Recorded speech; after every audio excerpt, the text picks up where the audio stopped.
श्री सच्चिदानंद सद्गुरु साईनाथ महाराज की जय। श्री सच्चिदानंद सद्गुरु साईनाथ महाराज की जय।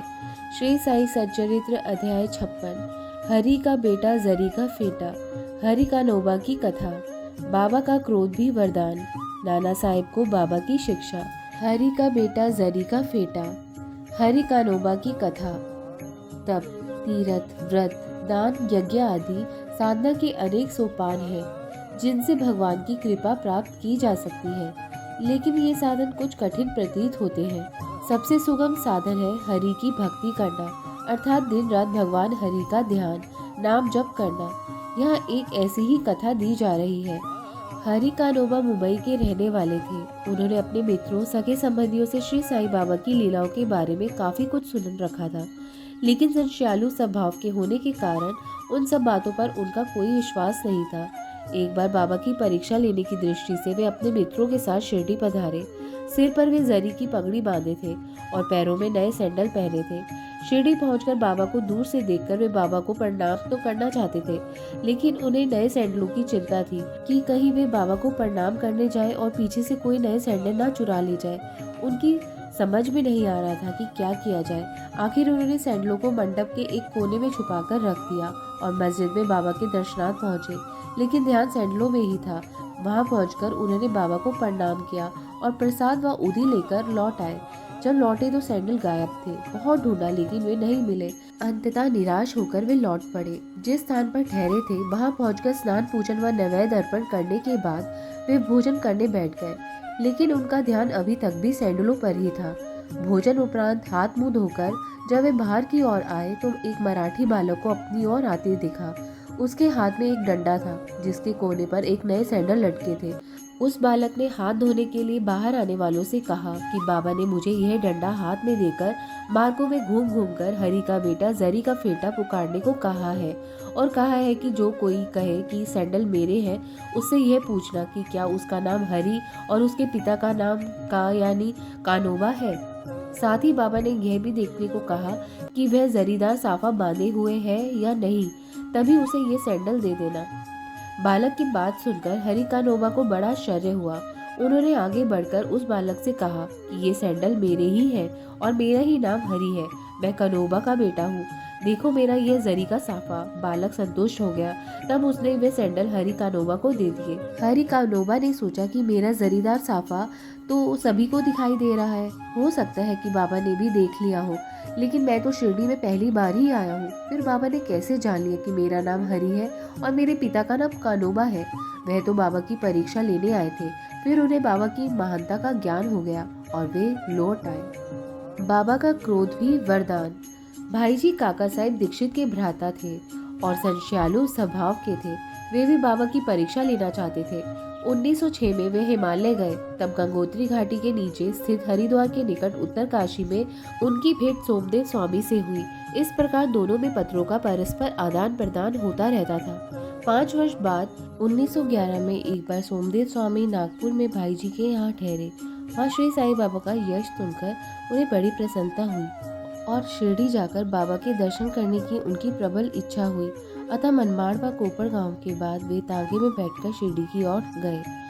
शिरडी के निकट पहुंचने पर उन्हें दूर से ही मस्जिद पर लहराते 2 ध्वज दिखाई दिए।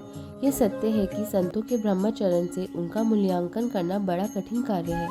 और फिर सोमदेव स्वामी का स्वभाव भी कुछ भिन्न ही था। उन्होंने मस्जिद पर ध्वज लहराते देखा तो सोचने लगे कि श्री साईं बाबा जब संत हैं तो फिर उनकी रुचि ध्वज लहराने में क्यों है? क्या संत को ऐसा आचरण शोभा देता है? इससे तो यह लगता है कि श्री साईं बाबा अपना यश फैलाने के इच्छुक हैं, ये अपनी प्रसिद्धि चाहते हैं। ऐसा सोचकर सोमदेव स्वामी ने शिरडी जाने का विचार त्याग दिया और सह यात्रियों से बोले कि मैं तो घर लौटना चाहता हूँ।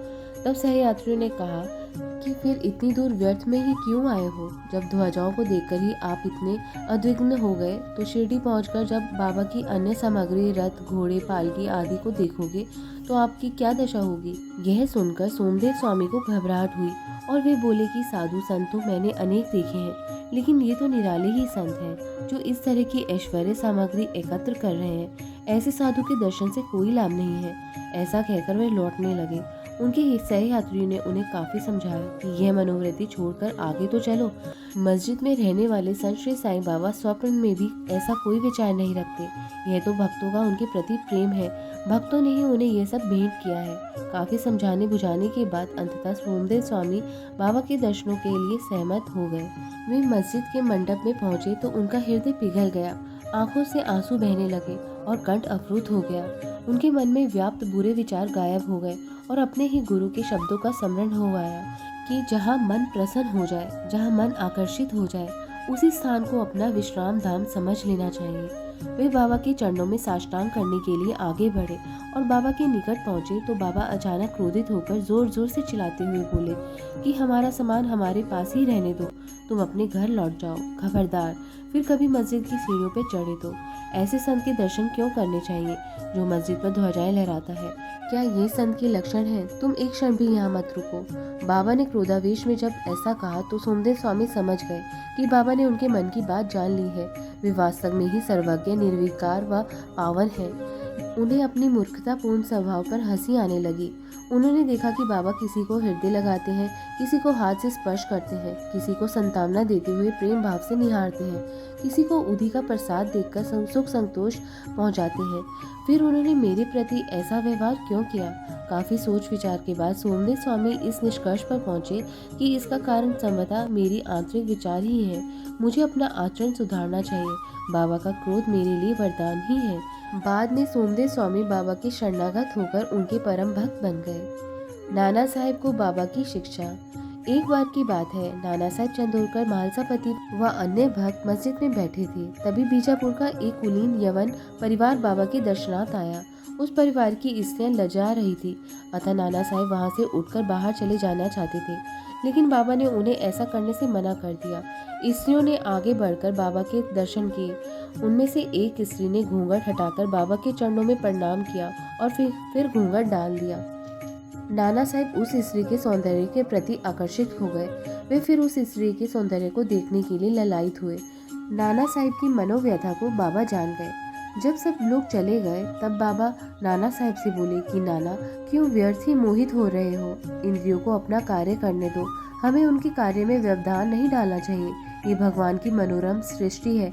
हमारा कर्तव्य इतना ही है कि हम भगवान की इस मनोरम सृष्टि की प्रशंसा करें। ये मन धीरे धीरे ही स्थिर होता है। जब यह पवित्र होता है तो कष्ट की अनुभूति नहीं होती। उस समय हमें किसी से भी भयभीत होने की आवश्यकता नहीं होती। नेत्रों को अपना कार्य करने दो। इसके लिए तुम्हें लज्जित या विचलित होने की आवश्यकता नहीं है। जब बाबा नाना साहेब से ऐसा कह रहे थे तब श्यामा भी वहाँ मौजूद थे। वे समझ नहीं पाए कि आखिर बाबा कहना क्या चाहते हैं। अतः लौटते समय उन्होंने इस बारे में नाना साहेब से पूछा। नाना साहब ने श्यामा को स्वयं के उस सुंदर स्त्री पर मोहित होने व बाबा द्वारा उन्हें दिए गए उपदेश का सारा वृत्तांत बतला दिया। फिर वे श्यामा को समझाते हुए बोले कि हमारा ये मन स्वभाव से ही बड़ा चंचल है। हमें इसे लंपट नहीं होने देना चाहिए। इस पर नियंत्रण रखकर इसे शांत रखना चाहिए, भले ही इंद्रियां चंचल हो जाएं।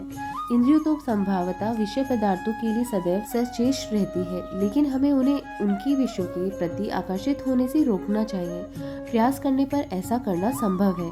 सौंदर्य देखने का विषय है, अतः हमें निर्भीकता पूर्वक सौंदर्य को निहारना चाहिए। ऐसा करते समय यदि हमारी मन में बुरे विचार न आए तो लज्जा या भय की कोई आवश्यकता नहीं है। यदि मन को निष्काम करके परमात्मा द्वारा रचित सौंदर्य को निहारें तो इंद्रियां स्वाभाविक रूप से वशीभूत हो जाएंगी।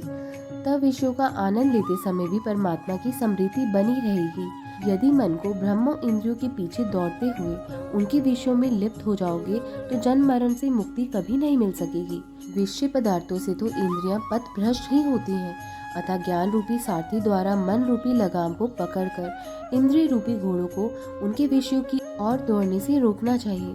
तभी हमें परमात्मा के परम धाम की प्राप्ति हो सकती है, जहाँ पहुँचने के बाद जीव संसार में लौटता नहीं है। ओम साई नमो नमः। ओम साई राम, ओम साई राम। अब हम आगे अध्याय 57 का अध्ययन करेंगे। तब तक साई स्मरण करते रहिए, अच्छे कार्य करिए, बाबा के बताए हुए मार्ग पर चलिए, सत्य की राह पर चलिए, बेजुबान जानवरों की मदद करिए, अपने जन्मदिन पर एक वृक्ष लगाने की जरूर हिम्मत करिए। ओम साई राम, जय साई राम।